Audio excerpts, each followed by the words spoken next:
কবরের উপরে ঘর নির্মাণ করার যে পদ্ধতি, রাসূলুল্লাহ সাল্লাল্লাহু আলাইহি সাল্লাম আজ থেকে 1500 বছর পূর্বে কবরের উপরে যে ঘর বানানো যাবে না নিষেধ করে গেছেন। আচ্ছা বলুন তো,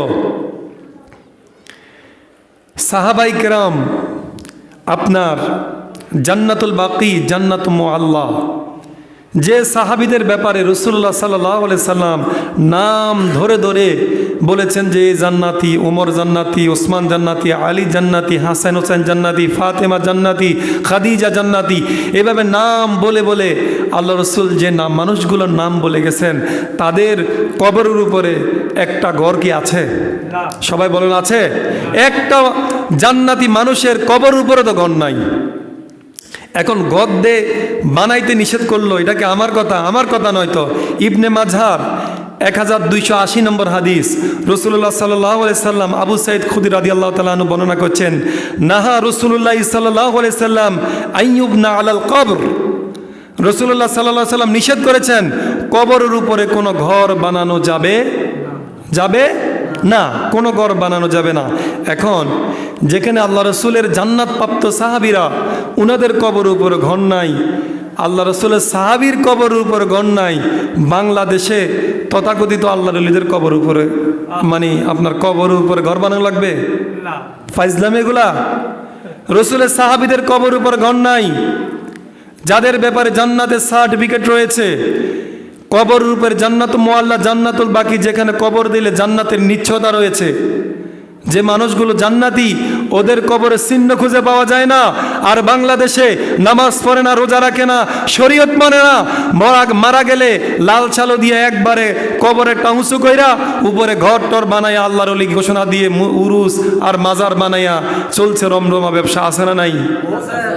প্রিয় ভাইয়েরা, এগুলো ইসলাম সাপোর্ট করে না। এখন আপনারা বলতে পারেন, হুজুর আপনি একবারে উঁচু গলায় বলতেছেন কবরের উপরে ঘর বানানো যাবে না। রাসূলুল্লাহ সাল্লাল্লাহু আলাইহি সাল্লামের যে মাকবারা, যে কবর, ওই কবরটার উপরে তো একটা ঘর আছে। বলতে পারেন না আপনারা? এটা আপনাদের প্রশ্ন, এটা তো আমারও প্রশ্ন। এখন এইটার তো একটা ব্যাখ্যা রয়েছে যে আল্লাহ রসুল যখন ইন্তেকাল করেছেন, রাসূলুল্লাহ সাল্লাল্লাহু আলাইহি সাল্লামকে মা এশার ঘরের ভিতরে কবর দিয়েছে। মা এশার যে হুজরা, ওই হুজরার ভিতরে আল্লাহ রসুলকে কবরস্থ করা হয়েছে। এটা আগে ঘর ছিল নাকি আগে কবর ছিল? আগে তো ঘর। ওই ঘরের ভিতরে আল্লাহ রসুলকে কবর দিয়েছে। এবং কি রাসূলুল্লাহ সাল্লাল্লাহু আলাইহি সাল্লামকে কবর দেওয়ার পরে ওই ঘরটা ঘরের জায়গায় আছে। এবং মসজিদুন নববী, যেটা রসুলের মসজিদ, ওই মসজিদের সাথে পরে কবরটাকে অ্যাড করে ফেলা হয়েছে। এবং সর্বশেষ উমাইয়া খলিফা প্রথম ওয়ালিদের সময় যখন মসজিদে নববীকে সম্প্রসারণ করা হলো, তখন ওই কবরটাকে, আল্লাহ রসুলের কবরটাকে মসজিদে নববীর সাথে অ্যাড করে দেওয়া হয়েছে সুরক্ষিত করার জন্য। এখন আল্লাহ রসুলের সাথে তো আপনি মিলাইলে হবে না। আল্লাহ রসুলের সাথে আর আপনাকে মিলাইতে পারেন না। আপনাকে আমাকে রসুল থেকে শিক্ষা নিতে হবে।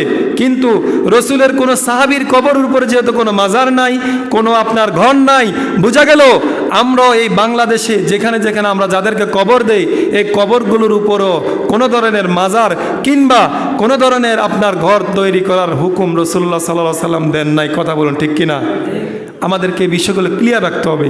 এখন আপনি ধুম করে কবরের উপরে একটা ঘর বানাইয়া, লাল ছালো দিয়া মাজার বানাইয়া লাগাই দিলেন, পুরুষ মহিলা মিক্সিং, শরীয়ত নাই, পর্দা নাই, পশিদা নাই, নামাজ নাই, রোজা নাই, খালি ডোলের বাজি, ডোলের বাড়ি আর হচ্ছে উরুস নাম দিয়া আপনি তথাকথিত বন্ডামি করবেন।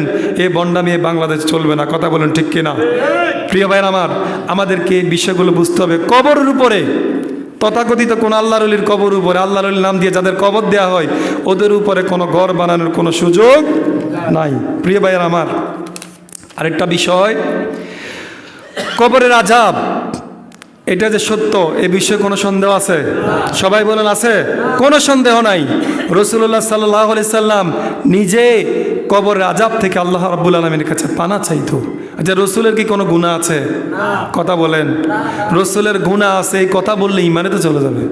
কথা বলেন ঠিক কিনা? রসুলের কোনো গুনাহ নাই। রসুলের ব্যাপারে আল্লাহ রাব্বুল আলামিন বলেছেন, ওয়া রাফা'না লাকা যিকরাক ও রসুল, মক্কার মানুষ আপনাকে অপমান করে, করুক না, সমস্যা কি? মক্কার মানুষ হাজার রকমের অপমান অপদস্থ আপনার বিরুদ্ধে কুৎসা রটনা, আপনার বিরুদ্ধে লেখালেখি, আপনার বিরুদ্ধে মিছিল, যত কিছু করুক না কেন, আমি আল্লাহ বলছি ওয়ারাফা'না লাকা যিকরাক, আমি আপনার সম্মান বাড়াইয়া দিব। সুবহানাল্লাহ বলেন না? মক্কার মানুষের নানান কথা আমার রসুলের সম্মান কি কমাইতে পারছে? আর পারে নাই তো।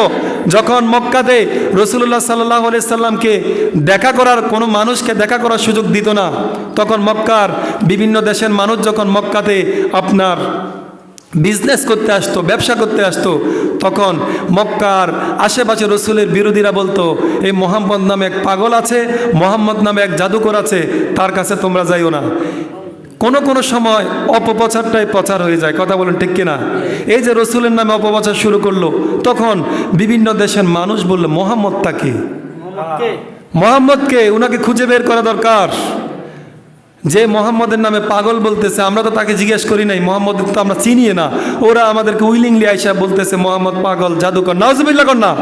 তখন ওই বিভিন্ন দেশের ব্যবসায়ীরা বলল মোহাম্মদকে, মোহাম্মদের একটু দেখা করা দরকার। সুবহানাল্লাহ কর না? আরে একটু আগে যারা মিছিল দিয়ে বলতেছে মোহাম্মদ পাগল, জাদুকর, গণক, কবি, যে মানুষগুলোর সামনে প্রচার করত, যখন তারা মুহাম্মদ সাল্লাল্লাহু আলাইহি সাল্লামের সামনে যেত, আল্লাহ রাসূলের অমায়িক চেহারা, অমায়িক ব্যবহার, অমায়িক চরিত্রে, আদর্শে তারা কালিমা পড়ে মুসলমান হয়ে যায়। সুবহানাল্লাহ। তাদের অপপ্রচার ছিল রাসূলুল্লাহর জন্য প্রচার। মাঝে মধ্যেই যখন উলামায়ে কেরামদেরকে বিভিন্ন নামে জঙ্গি, বিভিন্ন নামে রাজাকার, বিভিন্ন শব্দ ট্যাগ দিয়ে যখন উলামায়ে কেরামকে অসম্মান করার জন্য এই বাংলাদেশেও চেষ্টা করা হয়েছিল, তথাকথিত অপপ্রচার, মিডিয়ায় এমন কোনো দিন নাই যেদিন উলামায়ে কেরামদেরকে আন্ডার এস্টিমেট করে কথা বলা হয় নাই, এমন কোনো দিন ছিল না যেখানে উলামায়ে কেরাম আরও 20 বছরে সময় নিয়ে মানুষের কাছে যেতে পারত না। তাদের আদর্শ নিয়ে, তাদের অপপ্রচারের কারণে মানুষের কর্ণকুহরে যখন উলামায়ে কেরামের এই আদর্শ, ইসলামী আন্দোলনের আদর্শ যখন চলে গেছে, মানুষ তখন জানতে চাইল যে এদের নামে যে এত কুৎসা রটনা করা হচ্ছে, এরা কারা, একটু চিনা দরকার। কথা বলেন ঠিক কিনা? তাহলে ওদের এই অপপ্রচার আল্লাহ রসুলের জন্য ছিল প্রচার। ঠিক আল্লাহ রসুলের কাছে গিয়ে গিয়ে তারা মুসলমান হয়ে যেত। ওই রসুল তিনি কবরের আযাব থেকে আল্লাহর কাছে পানা চাইতো। এখন রসুলের তো কবর আযাব হওয়ার এটা তো প্রশ্নই আসে না। রসুল কেন পানা চাইতো?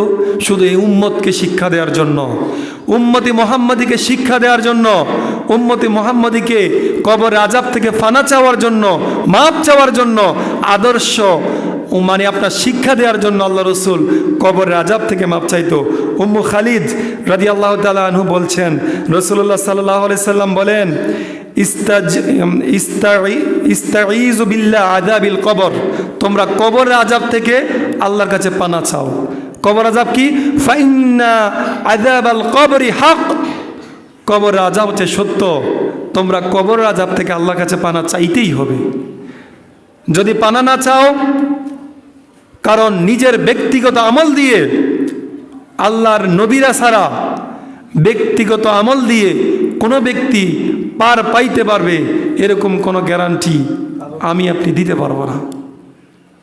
যদি আল্লাহর অনুগ্রহ, আল্লাহর দয়া এবং মায়া আমার আপনার উপরে না পড়ে, আল্লাহ যদি ইরহাম না করে, আল্লাহ যদি আমাদেরকে মাগফিরাত না করে, তাহলে আমি আপনি এই ভঙ্গুর আমল দিয়ে, এই সামান্য আমল দিয়ে নাজাতের চিন্তা করতে পারি না। যে সাহাবায়ে কেরাম দিনের বেলা রসুলের সাথে যুদ্ধের ময়দানে ঘোড়া বেরিয়ে বেড়াতো, রাতের বেলায় তাহাজ্জুদের নামাজে দু চোখ দিয়ে পানি পেলে পেলে একবারে আপনার চোখের নিচে কালো হয়ে যেত, ওই সাহাবায়ে কেরাম একজন তো আমাদের জন্য একদম জ্বলন্ত উদাহরণ, ওসমান, তিনিও তো কবরের কাছে কি কাঁদতো, তিনিও তো কবর আযাবের জন্য কাঁদতো। তাহলে আল্লাহ রসুলের সাহাবীরা কবরের জন্য যদি এত বেশি কাঁদতো, তাহলে আমাকে আপনাকে কম কাঁদা দরকার না বেশি কাঁদা দরকার?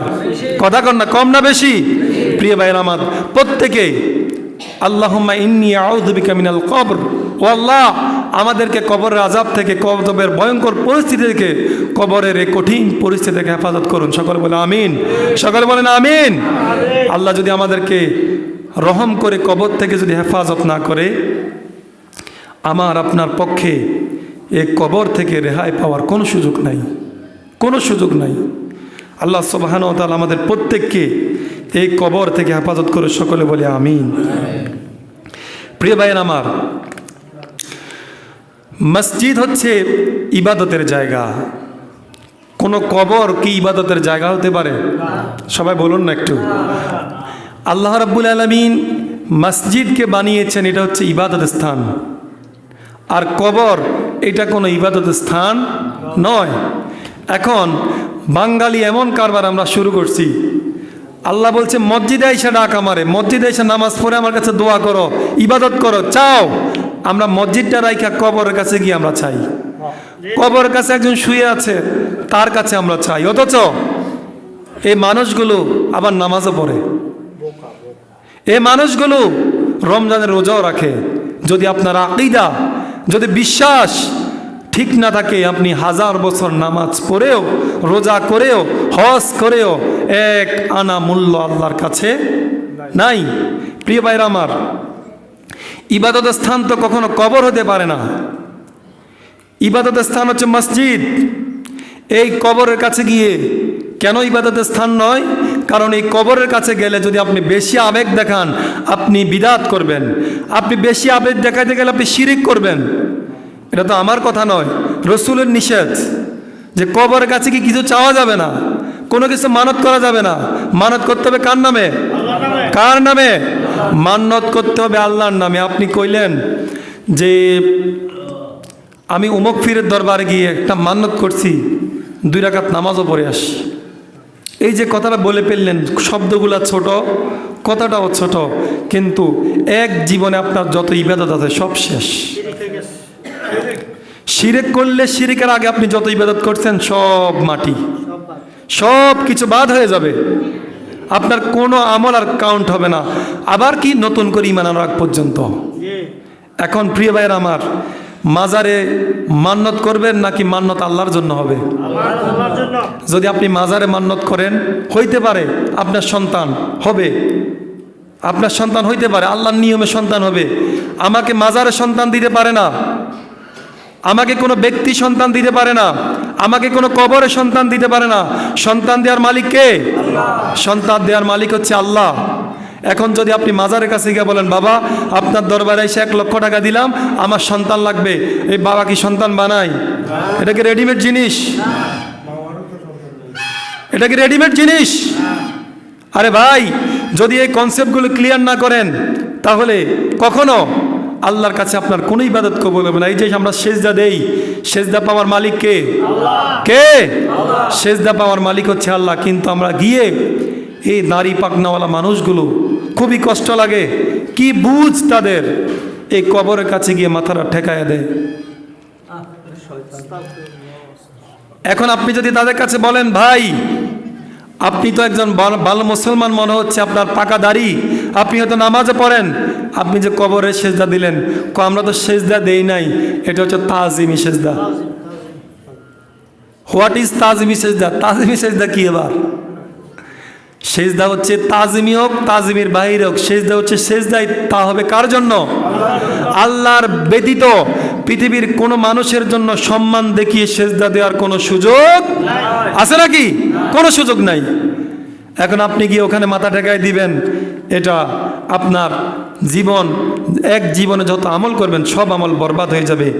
আপনার আবু হুরায়রা রাদিয়াল্লাহু তাআলা আনহু হাদিস বর্ণনা করছেন, রাসূলুল্লাহ বলছেন, মুসনাদে আহমদের হাদিস 7352 নম্বর হাদিস, রসুল বলছেন, আল্লাহুম্মা লা তাজআল কবরি ওয়াসানান, যে রসুল বলছেন আমার কবরকে তোমরা মূর্তির স্থান বানায়ো না।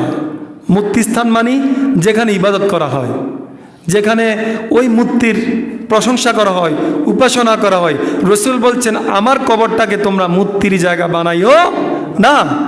ইয়াবুদু লাআনাল্লাহ কওমান, যারা ওই কবরের কাছে গিয়ে ইবাদত করবে তাদের জন্য কার লানত? সবাই বলুন কার? যারা কবরের কাছে গিয়ে ইবাদত করে তাদের জন্য হচ্ছে আল্লাহর লানত। আচ্ছা, কোনো ব্যক্তির উপরে যদি আল্লাহর গজব, আল্লাহর লানত যদি আল্লাহ দেয়, আল্লাহ রসুল বলে এটা কি মিথ্যা কথা? বলুন, আল্লাহ রসুল যদি বলে ওই ব্যক্তির জন্য লানত, যে ব্যক্তিকে মেনশন করে বলছেন কোন ব্যক্তি? যে ব্যক্তি মাজারে যায় ইবাদত করে, যে ব্যক্তি কবরের সামনে গিয়ে ইবাদত করে, রসুল বলছেন ওই ব্যক্তির উপর লানত। আচ্ছা, যে ব্যক্তির উপর লানত সে ব্যক্তিকে আল্লাহর রহমত পাওয়ার কোনো সুযোগ আছে? আছে? যার উপর লানত তার তো ইবাদতও কবুল হওয়ার কোনো সুযোগ নাই। তারপরে রসুল বলছেন ইত্তাখাযু কুবুর আম্বিয়াইহিম মাসাজিদ, অনেক নবীর কবরকে তার উম্মতেরা বেশি ভালোবাসতে গিয়ে মসজিদ বানিয়ে বিভিন্ন শিরকে লিপ্ত হয়ে গিয়েছে। এটা কি আমার কথা নাকি রসুলের কথা? রসুলের কথা। শুধু দুনিয়ার এই স্বাভাবিক ওলামাই কেরাম অর্থাৎ আল্লাহর ওলি যাদেরকে বলি তাদের কবর নয়, বরং অসংখ্য আম্বিয়া মানে অনেক নবীর কবরকে তারা মাজার বানায় ফেলছে, অনেক নবীর কবরকে মসজিদ বানায় তারা বিভিন্ন শিরিক এবং বিদআত ইবাদত করা শুরু করেছে। নাউজুবিল্লাহ বলি। এখন প্রিয় ভাইয়ের আমার, এখন কবরের কাছে গিয়ে আপনি কোনো কিছু চাওয়ার সুযোগ নাই। কবরে যে ব্যক্তি আছে সে নিজেই তো অসহায়। আচ্ছা বলুন তো, আমার একটা জিনিস জানার বড় ইচ্ছা, কবরের ভিতরে অর্থাৎ মাজারের ভিতরে যে মোমবাতি লাগায়, আচ্ছা আপনাদের কাছে আমি বিচার দিলাম বা প্রশ্ন করছি, এই মোমবাতি লাগানোর কারণটা কি? তারা কি এটা মনে করতে চাচ্ছে, তারা কি এটা বলতে চাচ্ছে যে কবরের ভিতরে যে আছে সে অন্ধকারে আছে, কিছু দেখতে পাচ্ছে না, এই জন্য তাকে একটা মোমবাতি ধরাই দিলাম ভিতরে যেন আলো হয়? বিষয়টা কি এমন? আমার তো মনে হয় এমন। যদি এমন না হয়, অথবা ভিতরে যে আছে সে অন্ধকারে ভয় পায় এই জন্য একটা মোমবাতি লাগাই দিছে, আমার তো মনে হয় এমন, তাহলে একটা মৃত মানুষ যে কবরে চলে গেছে তার ফায়সালা হিসাব ভালো খারাপের ফায়সালা দিবেন কে? আল্লাহ। তাহলে দুনিয়াতে আপনি ধরেন 6 স্তরের নিরাপত্তা কেমন? প্রথমে এটারে তো মাটি দিল, পরে একটা বড় আপনার কবরটাকে উঁচু করে একদম টাইলস দিয়ে তারপরে ব্যারিকেড দিয়ে সামনে মোমবাতি, তার মানে 3 স্তরের নিরাপত্তা দিয়ে তারপর মোমবাতি লাগানো হয়। তাহলে এত নিরাপত্তা থাকলে মোমবাতি আলোটা যাইব কেমনে? যদি ফাঁকা থাকতো তাহলে তো মোমবাতি আলোটা যাইতে পারতো। তাহলে বোঝা গেল এটা হচ্ছে এক ধরনের অপচয়। এই অপচয়ের সাথে ইসলামের কোনো সম্পর্ক। বাহিরের আলো দিয়ে ভিতরের আলো কখনো হবে না, বরং বাহিরের ইবাদত দিয়ে ভিতরে আলোকিত হবে। সুবহানাল্লাহ বলেন না? আপনি ইবাদত করে যান, ভিতরে মোমবাতি লাগবে না, দেখবেন এমনি এমন আলো আসছে, এই আলো আপনি পৃথিবীতে দেখেন নাই। সুবহানাল্লাহ কর না?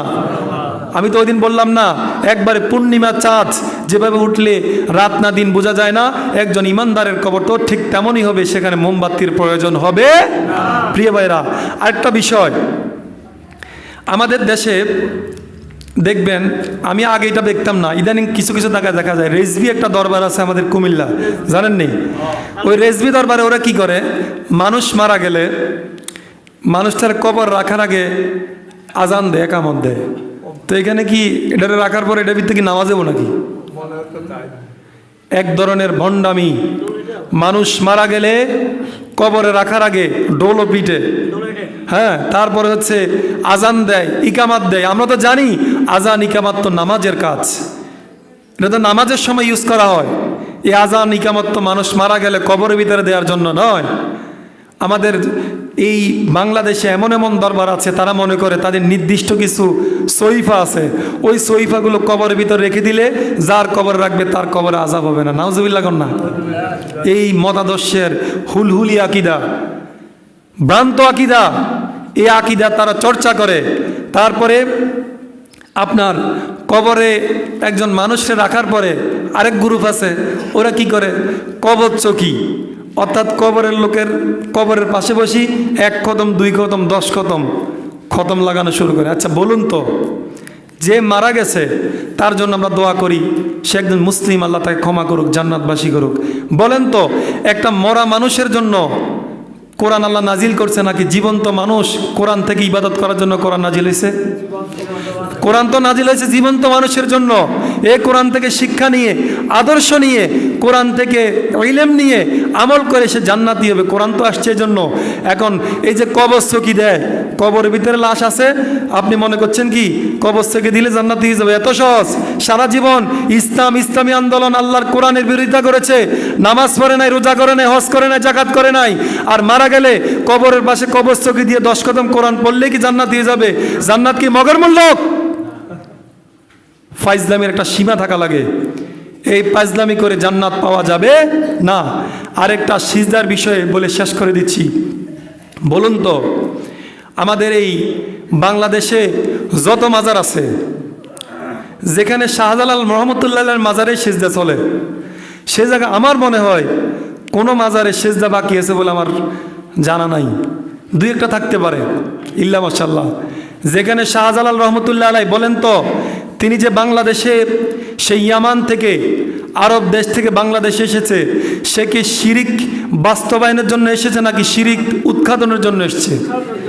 শিরিক উৎখাটনের জন্য যে ব্যক্তি এসেছে, আচ্ছা বলুন তো শাহজালাল রহমতুল্লাহ আলাই কি তিনার জীবদ্দশায় কোনো ব্যক্তিকে বলে গেছে যে আমি যখন মরে যাব আমার মাজারে এসে তোমরা শিরিক করবো অর্থাৎ সেজদা দিবা, এমন কথা শাহজালাল রহমতুল্লাহ বলে যাবে এটা আমার আপনার জীবনে বিশ্বাস হবে? উনি কি এমন কথা বলতে পারে? উনি সংসার ছেড়ে, মা বাবা ছেড়ে, সব ছেড়ে এই দেশে ইসলাম প্রতিষ্ঠার জন্য এসেছেন। ইসলাম প্রতিষ্ঠার জন্য এসে যে আল্লাহর দিন প্রতিষ্ঠা করতে আসছে, সে কি আল্লাহর বিরুদ্ধে গিয়ে সেজদার পক্ষে থাকতে পারে? শাহজালাল রহমতুল্লাহ আলাই তো কখনো সেজদার পক্ষে থাকতে পারে না। আমরা যারা শাহজালাল উত্তরসূরি আছি, আমরা কি সেজদার পক্ষে না বিপক্ষে? সবাই বলেন। আমরা যারা শাহজালাল, শাহপুরান, খান জাহান আলী, তিতুমিরের আমরা আওলাদ নিজেদেরকে মনে করি, উত্তরসূরি মনে করি, আমরা সেজদার পক্ষে না বিপক্ষে? আমরা কোনো মাজারে সেজদার পক্ষে নই, আমরা কোনো ব্যক্তি বিশেষ কাউকে সেজদার পক্ষে নয়। ভাইয়েরা আমার, যদি শাহজালাল রহমতুল্লাহ আলাই সেজদার বিপক্ষেই থাকে, আচ্ছা বলুন তো মানুষ মরে গেলে ওই মানুষের পক্ষে কোনো কিছু করার ক্ষমতা থাকে? বলেন থাকে? তো আপনারা যে বলতেছেন না ঠিকই তো চলে যান চট্টগ্রাম, সিলেট, দৌড়াই যান যে বাবার দরবারে গেলে তো একটা বাচ্চা হইব, বাবার দরবারে মানত করলে তো ছেলে হবে, মেয়ে হবে। আপনারা যারা এখন বলেন যে মানুষ মরে গেলে তার কোনো ক্ষমতা থাকে না, তার কিছু করার ক্ষমতা থাকে না, আপনারাই বললেন, আবার আপনারাই তো যান।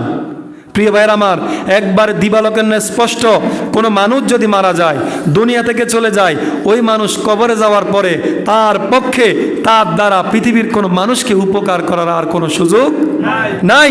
আচ্ছা বলুন তো, শেষ করে দিচ্ছি, যে শাহজালাল সেজদার বিপক্ষে, ওই শাহজালাল রহমতুল্লাহ আলাই যদি আজকে বেঁচে থাকতেন, তিনি কি সেজদা গ্রহণ করতেন?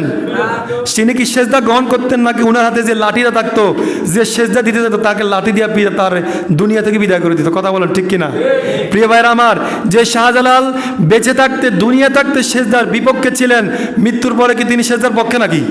বোঝা গেল মৃত্যুর পরেও তো তিনি সেজদার বিপক্ষে। আজকে যদি মৃত্যু হওয়ার পরে, দুনিয়া থেকে চলে যাওয়ার পরে কোনো মানুষ যদি কোনো মানুষের কোনো ক্ষতি করতে পারতো বা কিংবা উপকার করতে পারতো, তাহলে যে শাহজালাল রহমতুল্লাহ আলাই সেজদার বিপক্ষে দুনিয়াতে থাকা অবস্থায় ছিলেন, ওই শাহজালাল যখন আজকে ইন্তেকাল করেছেন, তিনি যখন কবরে আছেন, যদি মরা মানুষ কোনো কিছু করার ক্ষমতাই থাকতো, ওই শাহজালাল রহমতুল্লাহ আলাই তাকে যখন কেউ সেজদা দিতে আসে, তিনি ঠিক তার মাজারের সামনে থেকে একটা লাথি মেরে, যে ব্যক্তি সেজদা দিতে আসে, একবার এক লাথি বাগিনার কবর শাহপরানি নিয়ে পালাইতো। কথা বলুন ঠিক কিনা? তাহলে বোঝা গেল শাহজালাল রহমতুল্লাহ যেহেতু লাথি দেয় না, বোঝা গেল মরে গেলে কোনো মানুষের দ্বারা কোনো মানুষের আর কোনো উপকার কিংবা ক্ষতি করার কোনো সুযোগ আছে নাকি? আছে, কোনো কিছু নাই। এই জন্য আমাদেরকে কনসেপ্ট ক্লিয়ার রাখতে হবে। আমরা সুন্নত সম্মতভাবে গিয়ে কবরের জিয়ারত করব, কবরবাসীর জন্য দোয়া করব, আমার মা বাপ দাদা দাদি যারাই আছে সবার জন্য আমরা একটু একটু দোয়া করব কবরে গিয়ে। তারপরে আরেকটা বিষয় হচ্ছে, কোনো কবর আমরা কাউকে দেওয়ার পরে ওই কবরকে কেন্দ্র করে কোনো ধরনের আপনার শিরিক বেদার আড্ডাখানা আমরা বানাবো না, এটার পক্ষেও আমরা নাই। কোনো মাজারে গিয়ে নির্দিষ্ট মান্যত করে যাবেন তো ইমান চলে যাবে, ওদিকে যাওয়া যাবে না। তারপরে প্রত্যেক দিন কবরে আযাব থেকে মাপ পাওয়ার জন্য আল্লাহর কাছে দোয়া করতে হবে। আর সর্বশেষ, কবর কেন্দ্রিক, কবরকে কেন্দ্র করে কোনো ইবাদত তৈরি করার কোনো সুযোগ নাই। আল্লাহ সুবহানাহু ওয়া তাআলা আমাদের প্রত্যেককে, আমাদেরকে ইসলাম বুঝে, আমাদেরকে কবরের বিষয়গুলো বুঝে যেন দুনিয়া থেকে যেতে পারি। আল্লাহ সুবহানাহু ওয়া তাআলা তৌফিক দান করুন।